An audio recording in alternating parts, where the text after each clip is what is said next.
Hello সুপ্রিয় একাদশ শ্রেণীর শিক্ষার্থী বন্ধুরা, তোমাদের প্রত্যেককে তোমাদের প্রিয় চ্যানেল লাভ ফর নলেজের পক্ষ থেকে জানাচ্ছি সুস্বাগতম।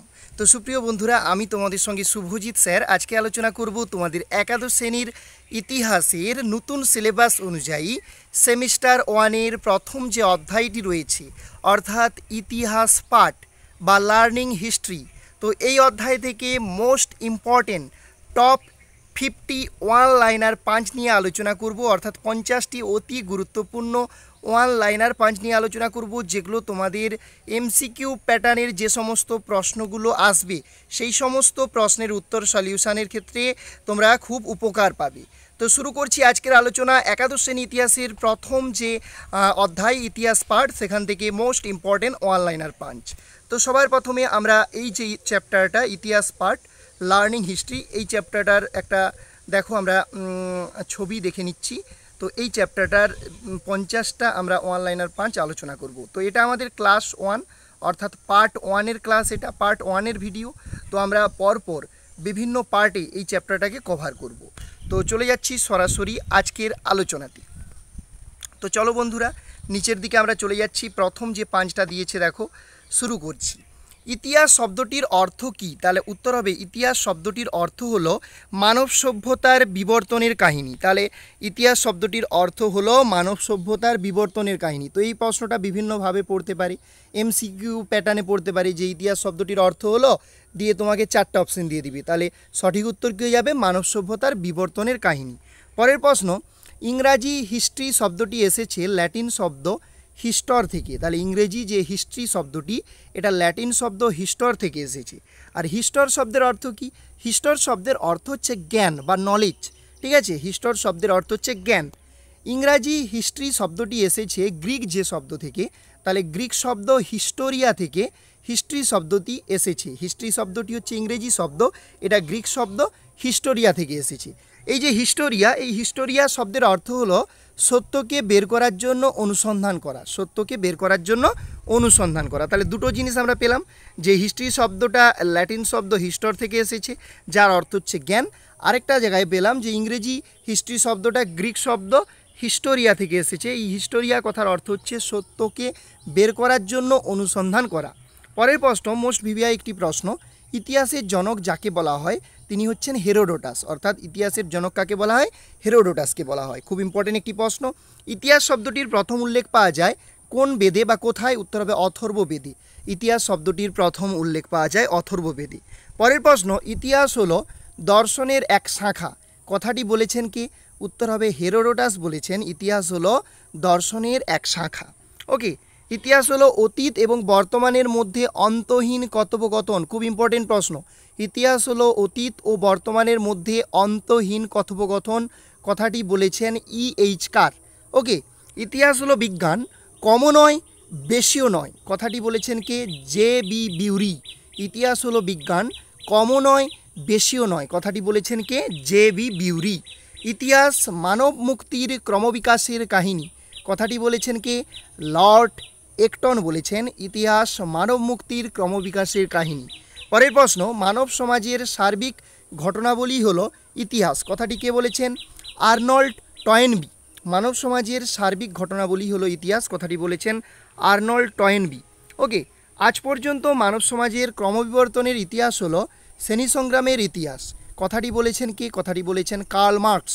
আজ পর্যন্ত মানব সমাজের ক্রমবিবর্তনের ইতিহাস হলো শ্রেণী সংগ্রামের ইতিহাস, কথাটি বলেছেন কার্ল মার্কস।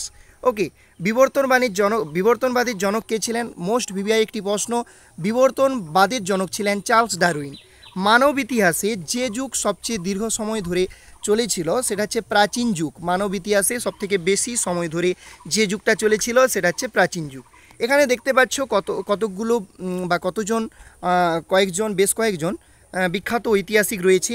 দেখতে পাচ্ছ হেরোডোটাসকে, মার্ক ব্লককে, E.H. Carr, Francis Bacon, J.B. Bury, ঠিক আছে, Lord Acton, Henri Pirenne, Arnold Toynbee, তারপর হচ্ছে Leopold von Ranke, Karl Marx, সমস্ত ঐতিহাসিকবিদ, তাদেরকে তোমরা দেখতে পাচ্ছ।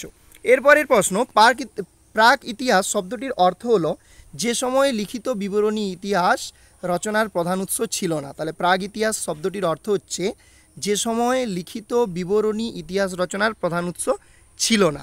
তাহলে পরীক্ষায় প্রশ্নটা এরকমভাবে আসতে পারে যে প্রাগ ইতিহাস শব্দটির অর্থ হলো, দিয়ে বিভিন্ন অপশান থাকবে, তাহলে কোন অপশানটা সঠিক হয়ে যাবে, যে সময় লিখিত বিবরণী ইতিহাস রচনার প্রধান উৎস ছিল না। পরের যে প্রশ্নটি রয়েছে দেখো, প্রথম আধুনিক মানুষের উদ্ভব হয়েছিল আনুমানিক 2,30,000 বছর আগে। প্রথম আধুনিক মানুষের উদ্ভব হয়েছিল আনুমানিক 2,30,000 বছর আগে।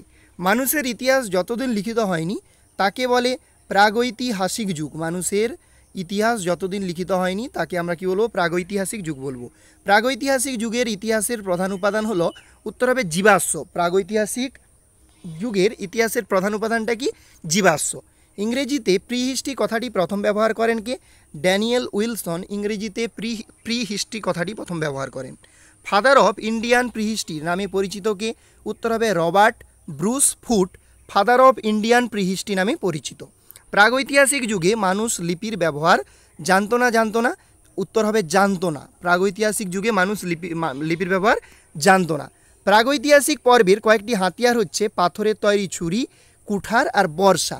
গ্রিক শব্দ পেলিওর এর অর্থ কি, তাহলে গ্রিক শব্দ পেলিওর এর অর্থ হচ্ছে প্রাচীন বা পুরানো।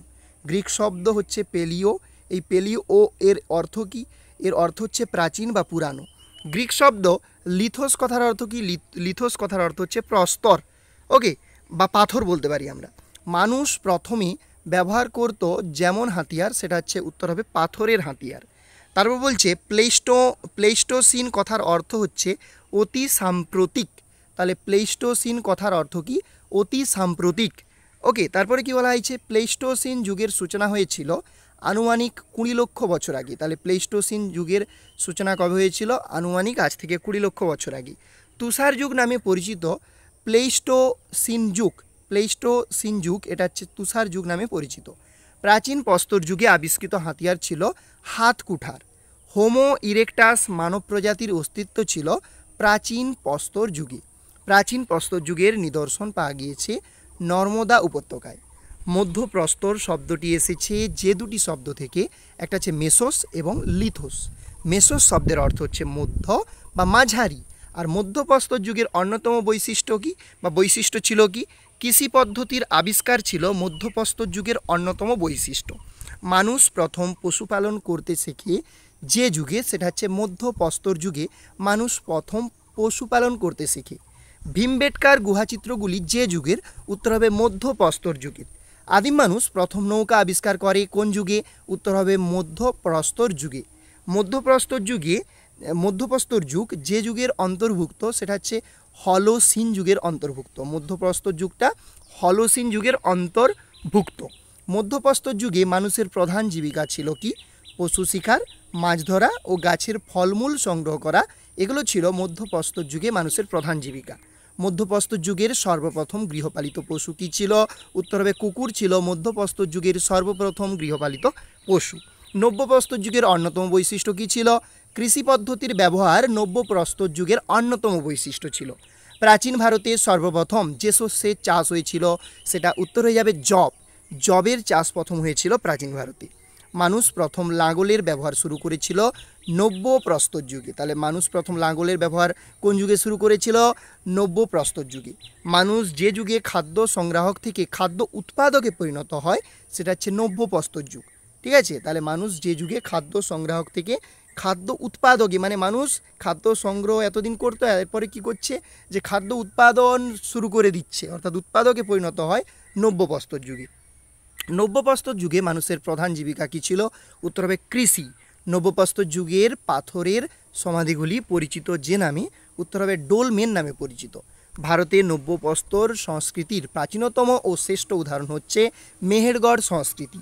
ভারতের নব্যপ্রস্তর সংস্কৃতির প্রাচীনতম এবং শ্রেষ্ঠ উদাহরণটা কী হবে, মেহেরগড় সংস্কৃতি।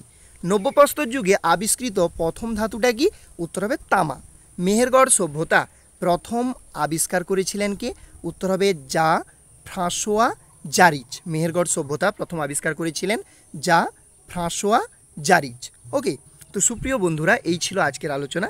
আজকের আলোচনাতে তোমাদের সঙ্গে আলোচনা করলাম তোমাদের একাদশ শ্রেণীর যে ইতিহাস, তার প্রথম অধ্যায়, যেটা হচ্ছে সেমিস্টার 1-এর সিলেবাসের মধ্যে অন্তর্ভুক্ত, সেই প্রথম অধ্যায় ইতিহাস পার্ট, ঠিক আছে। সেই ইতিহাস পার্ট অধ্যায় থেকে most important top 50 one liner punch তোমাদের সঙ্গে আলোচনা করলাম, যেগুলো অবশ্যই তোমাদের যে সমস্ত প্রশ্নগুলো পরীক্ষায় আসবে এমসিকিউ প্যাটার্নের, সেগুলো সলভ করার ক্ষেত্রে খুব তোমরা কিন্তু হেল্প পাবে। তো আশা করি সুপ্রিয় বন্ধুরা আজকের এই আলোচনা তোমাদের ভালো লাগলো। যদি ভালো লাগে আজকের আলোচনা, তাহলে অবশ্যই একটি লাইক করবে এবং তোমার প্রিয় বন্ধুবান্ধবীদের সঙ্গে ভিডিওটি বেশি করে শেয়ার করে দেবে। এবং আমাদের চ্যানেলে নতুন হয়ে থাকলে অবশ্যই চ্যানেলটি সাবস্ক্রাইব করে আমাদের চ্যানেলের সঙ্গে যুক্ত হয়ে যাও। তোমাদের প্রত্যেককে অসংখ্য ধন্যবাদ ভিডিওটি শুরু থেকে শেষ অবধি দেখার জন্য। সেই সঙ্গে তোমাদের বলছি যে এটা আমাদের পার্ট 1-এর ভিডিও ছিল। আমরা এরকম বেশ কয়েকটা পার্টে এই যে ইতিহাস পার্ট, এই চ্যাপ্টারটাকে কিন্তু আমরা কভার করব এবং সেই সঙ্গে প্রচুর কিন্তু প্র্যাকটিস সেট আমরা তোমাদেরকে প্রোভাইড করে দেব আমাদের টেলিগ্রাম যে চ্যানেল রয়েছে। তো আমাদের টেলিগ্রাম চ্যানেলের নাম হচ্ছে লাভ ফর নলেজ।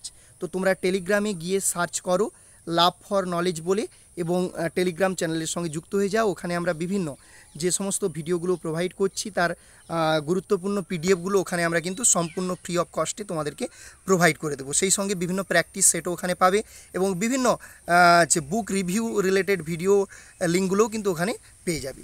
তো দেখা হবে তোমাদের সঙ্গে পরবর্তী ভিডিওতে। জয় হিন্দ, জয় ভারত।